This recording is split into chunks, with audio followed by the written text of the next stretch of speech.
ETT. Now tonight I'm going to go through some advanced ETT exercises, and I'll go through the basic ones as well, obviously. If you've not done it before, then you start with the basic ones. That's where you start. So hopefully you've got an ETT. Now we use, I haven't got the packet here, but we use Qualitex, which is a very high quality latex balloon, and that's because when you blow up a balloon, if it's cheap, it will kind of not go back.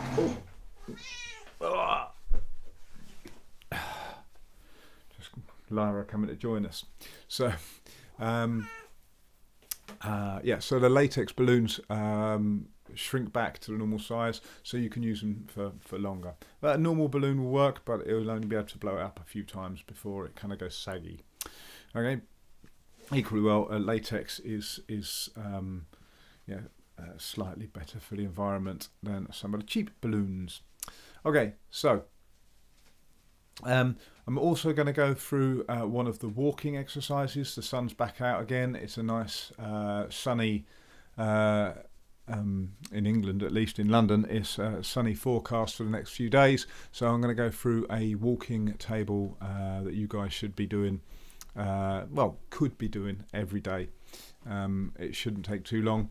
Oh, there's a cat retrieval. Okay, so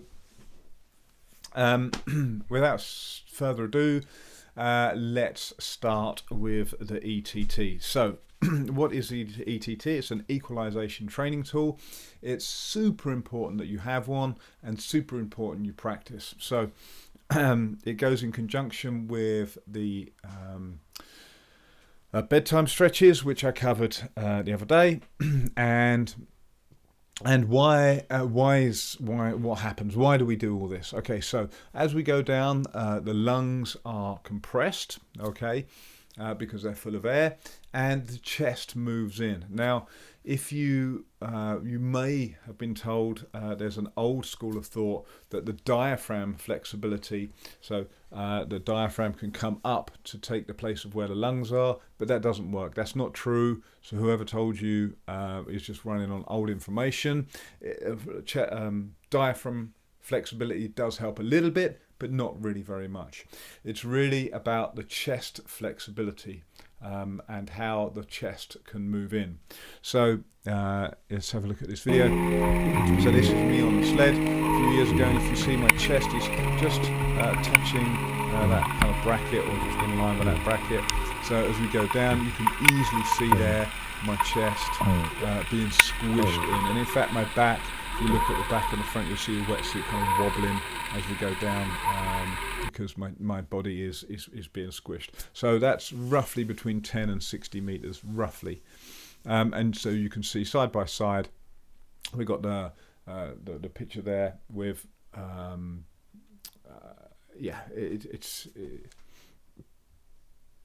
it's quite obvious. You can see that the chest is being kind of squeezed in and the back is being squished in. Okay, so this is chest flexibility, it's thoracic flexibility, and this is ultimately how your depth limit will be by this. Obviously there's other things. Obviously you need breath hold, you need a kind of adaptation to depth, etc., but ultimately your chest flexibility is what will kind of stop you down to about 80 meters. After that, other things take place.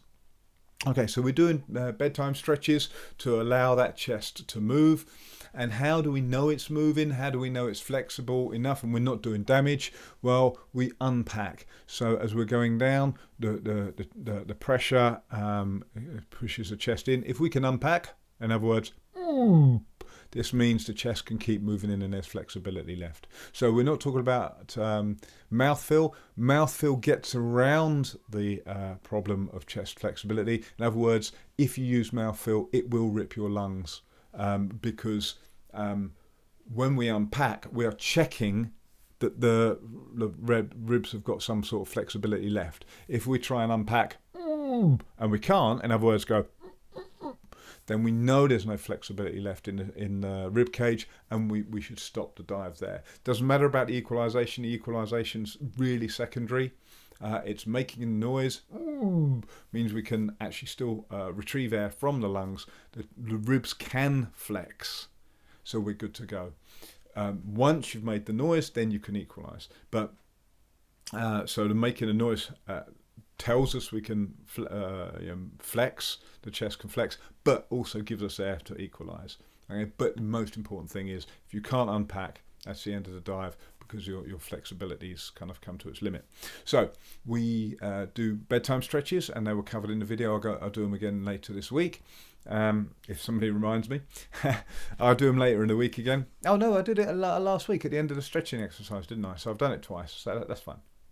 So that's chest flexibility, but you also need the skills and the strength in the throat to be able to pull up air and make the noise. Okay, and this comes from the ETT. Okay, so this is what we're doing. We're learning the technique of pulling up air, unpacking, and we're strengthening those muscles and the skills to go with it to allow us to pull up air when it's getting a little bit tighter. Okay, and we can bring up air to equalize with.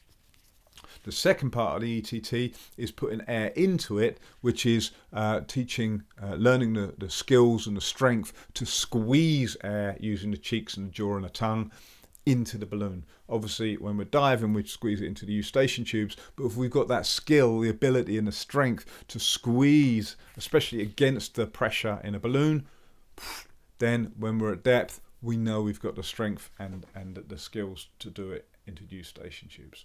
Okay, so ETT, very important, and we should be playing with it every day, just to practice. Okay, so the basic ETT is you breathe out and you try and blow up the balloon. Okay, so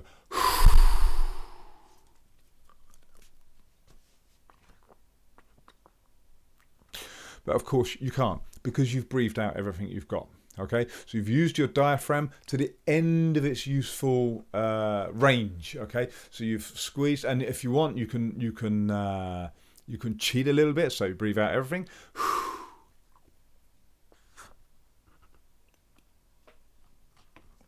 See, I bent over and squeezed a little bit with the diaphragm. I got a little bit of air out. Okay, it's kind of cheating, because all you're doing is allowing the diaphragm to move a little bit more. Okay, which is kind of fine, but not very useful in our training. Okay, so if that's all I can do, okay, by breathing out, if I've breathed out completely, I should have squeezed out anything anyway. You should not be able to blow up the balloon. Okay, if you can squeeze any air out without unpacking, then do it, and then start unpacking. And how do you unpack? Well, the easiest thing to do is to make a noise. Ooh. And you can see as I do this, you'll see I'm sticking the chin forwards, extending the chin, and you can see the muscles working, and also my jaw drops. So when I start, my jaw's up, the tongue's kind of fat in the mouth, and the cheeks are kind of squished in, and then as I make the noise, I'm extending and making this space in the mouth and the throat bigger, and this pulls up air. Okay, this is called unpacking. So this is how it looks with the ETT. Okay. So I breathe out everything until I've got nothing left. I can't actually talk.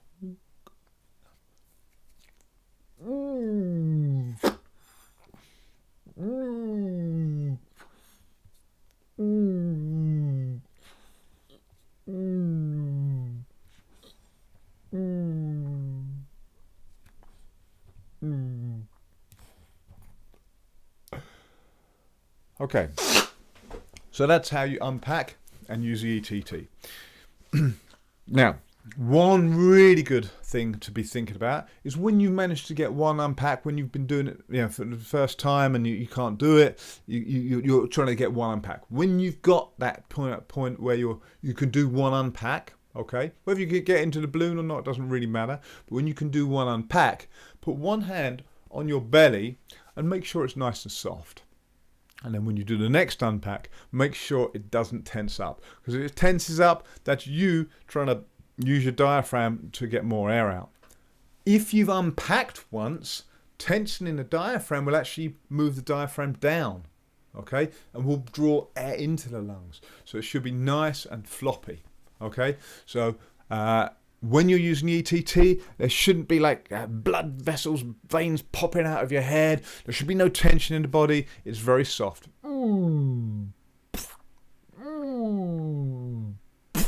Okay? Very soft, very gentle, okay? And like all these exercises, there's no need to really kind of strain on that last one. Just doing a few until it gets a little bit hard, challenge yourself, and that's it. That's all you need to do, okay? Because that's how you're going to build up the strength. And the other thing is, you'll never get to the end. So if you can do 3 unpacks today, you'll be able to do 3.5 next time. But you'll still stop and you'll still not be able to unpack anymore. And the difference between 3 and 3.5, you probably won't notice because the 3 weren't, particularly good maybe. And then when you add the half in, it's not like I can do 3, I can do 4. It's not as cut and dried as that. There's kind of a range of what we call 3 unpacks. Okay. So don't worry about it. There's no end. Just keep doing it. Just keep doing it. Keep doing it. Next time you get in the water, you will see the difference. I guarantee it. Okay, so that's the basic ETT. Okay, so we've done basic ETT. Okay, so here's your next step with ETT. And the next step is quite advanced, okay? You're talking about controlling different things, different ways. And it also allows you to do ETT training without the ETT, if that makes any sense at all. So all you do for the first step of advanced is breathe out everything, okay? In this case, you don't have to squeeze everything out. Just breathe out a healthy most of your air out, okay? And then stick your belly out and unpack, okay?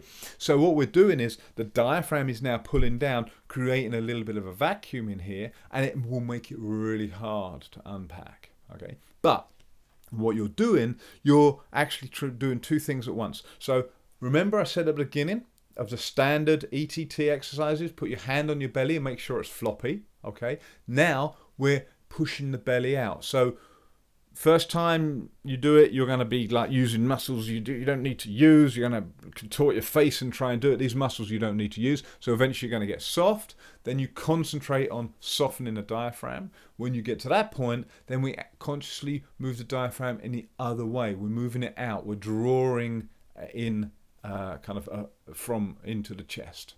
Okay, does that make sense? Good, hopefully. Okay, so I don't know how I'm going to show this. Let's see if I can. If I stand like that, you can kind of see the ETT and my belly. Let's just tighten up the t-shirt so you can see what I'm doing. Okay, so healthy amount out.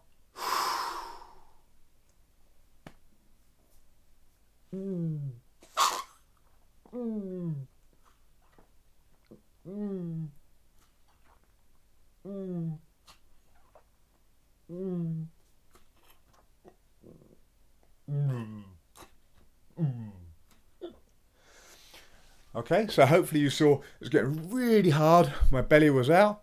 And then the last 2, I allowed my belly to relax and I could keep unpacking. Okay, so this is how I was pushing my belly out. Hopefully you could see it on the video. That is being pushed out. And then the last 2, I relaxed it, the belly came in, and I could unpack again. Easy. Okay, so what we're doing here is we're working the diaphragm. So you should feel the diaphragm working, the belly muscles and core muscles being worked. And it makes it really hard to unpack. And this is how you can do this on the train, okay, without an ETT. Okay, so let's up the ante a bit. Just take my t-shirt off so you can see how my belly is working. Okay, so let's try and get the angle right. Okay, so I'm going to do this without the ETT. Let's try and get a little bit lower so you can see belly and my mouth. So I'm going to do this without the ETT. About there. Okay, so.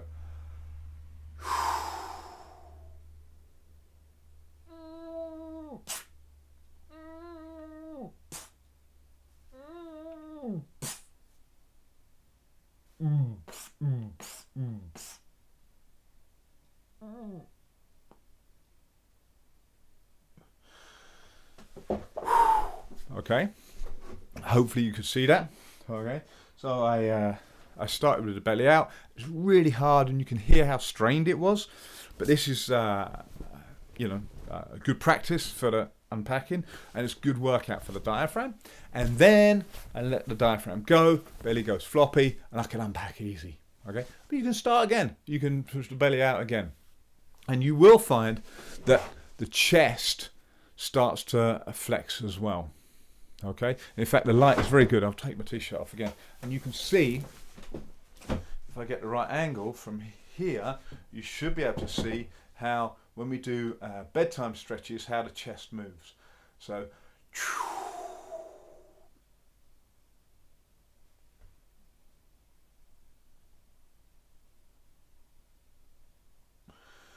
okay, and you should get that same stretch. That's the bedtime stretch. You should get a similar sort of stretch when you're doing the advanced ETT training. Okay, so I would do it with the balloon. It gives you nice feedback. You know the air's going the right direction. Okay, and I would do it with the ETT, but I say you can do it without the ETT. Obviously, if you don't make the noise, if as mentioned, you could do it on a train. I wouldn't do it with the noise on the train, sitting and go, isn't good. The face is fine. People can put up with that. Not that many people are on trains at the moment, so it's only your partner walking in the living room and seeing you go doing this. That's fine. They expect that. Okay, so the other thing we can use an ETT for, and this I've got to put a health warning on this. This is not dangerous. But there is a possibility of injury, okay? So you've got to be really careful with it. And this is, now I can feel my chest's been worked inwards. I put a load of vacuum in it. A load of vacuum in it? Can you put a vacuum in something? Okay, anyway, I've evacuated it. And so there's a lot of pressure on the chest, okay? Now I want to put the other way. So something you'll see divers doing is, when they're freediving, is packing. Okay, so let's take a full lungful of air.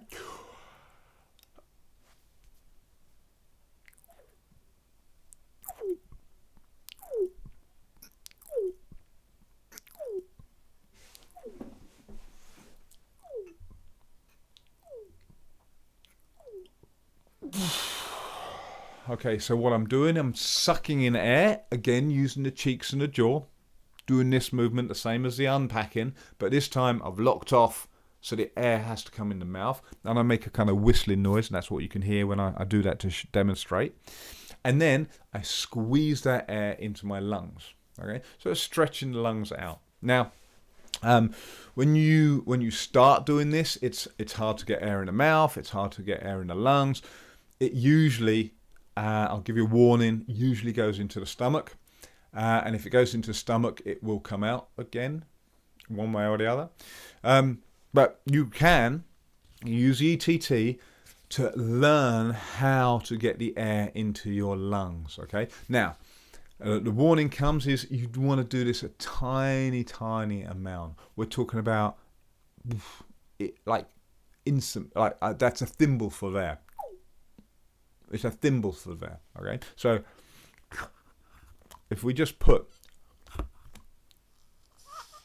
that amount of air, okay, so that's not even its full capacity. Okay, I'm not even putting any pressure in. Okay, that is how much air you want to be trying to put in when you're practicing packing. Okay, so what you do for packing, if you've never done it before, as with all these exercises, hold your nose, especially on this, make sure it doesn't come out. Take a deep breath in. Then I'm going to put the ETT in my mouth and allow this air to go into my mouth. So I know that there's the air going this way. because it's disappeared from here. Okay, now you might want to practice the movement, which is dropping the jaw, dropping the tongue, allowing the cheeks to fill, and then squeezing it and allowing it go into the lungs. Okay, just one, that's all you need. So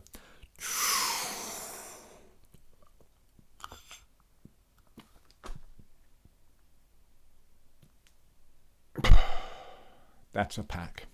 All right, you know if you got it because you'll feel yourself inflate just a little bit, and that's all you need. You never use the ETT for more than one of those packs, because after that you'll start to learn how to put the air in yourself. Okay, and we don't, and we want, if we use our own mechanisms, we know how strong we are. We're physically doing it. So only one kind of mouthful, balloon into the mouth, and then once you get the feel of it, you can get rid of the ETT and just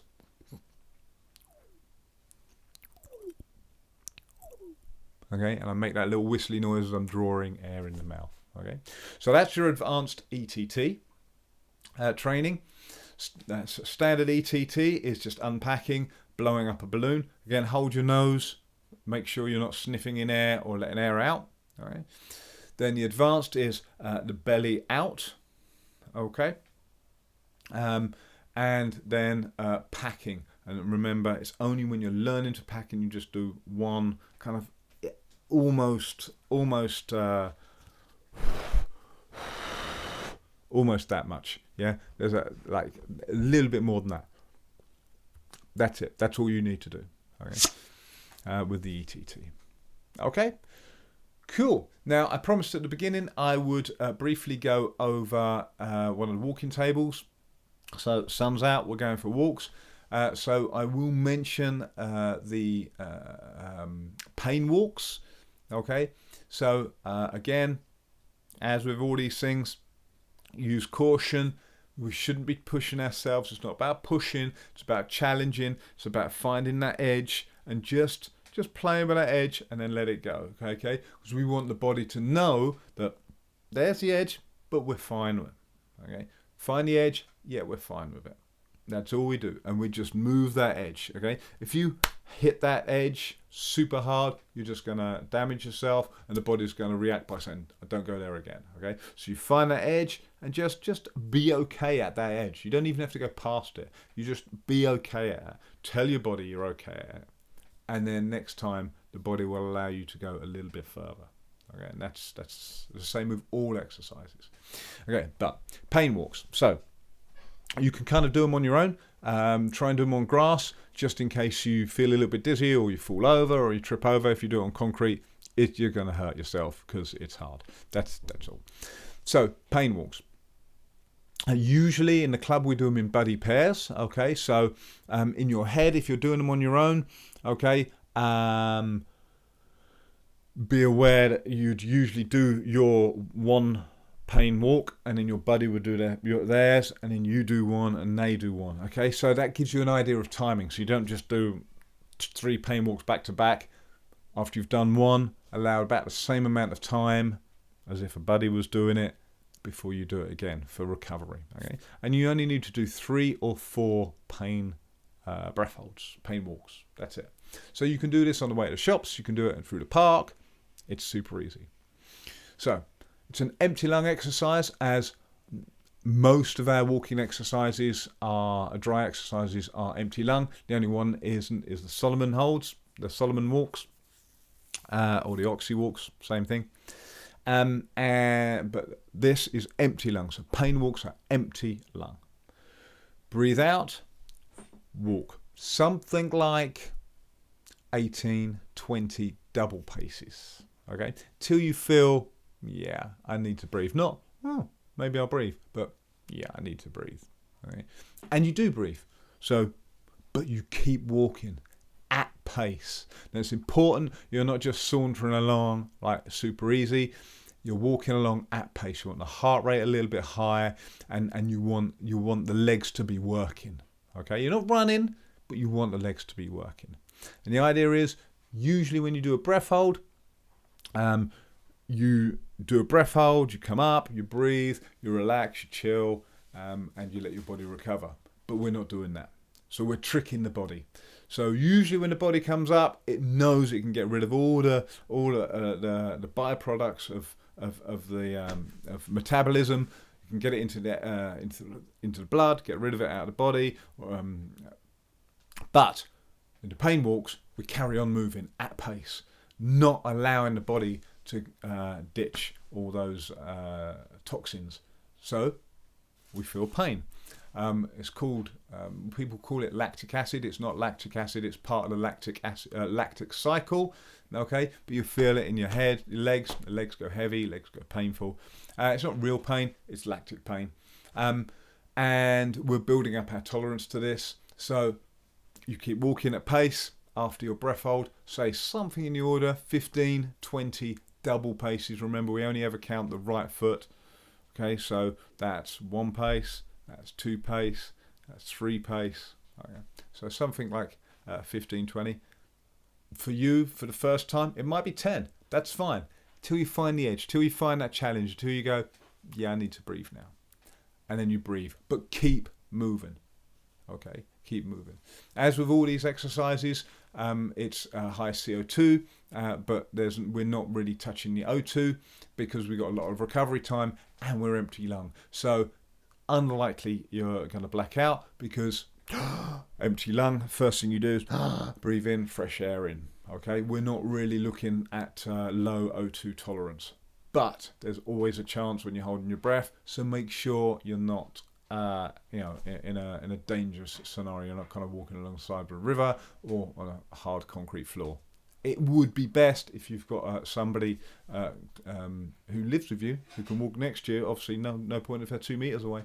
But yeah, so it would be useful if you have a buddy, just to make sure if something happened, if you did faint, have a lightheaded or something, you've got a buddy there. But if you can't, pull it back. Don't challenge yourself quite as much, and make sure you are on grass, etc., not by the riverside. So from that perspective, I'm going to say stay safe, and we'll see you tomorrow. Somebody asked, no, we don't need any equipment for tomorrow, but we will be doing cycle of 4. What is it today? It's Tuesday, Thursday. We'll be doing cycle of 4. So if you've had the cycle of 4, get your sheet out, get your notes out, so we can talk about the cycle of 4. Apart from that, any questions, put them in the comments, or I'll stay online now to answer any questions. I think that's it. I think I've covered everything. I'm just looking through the messages I've got. Okay, so ciao, and see you tomorrow night. Bye.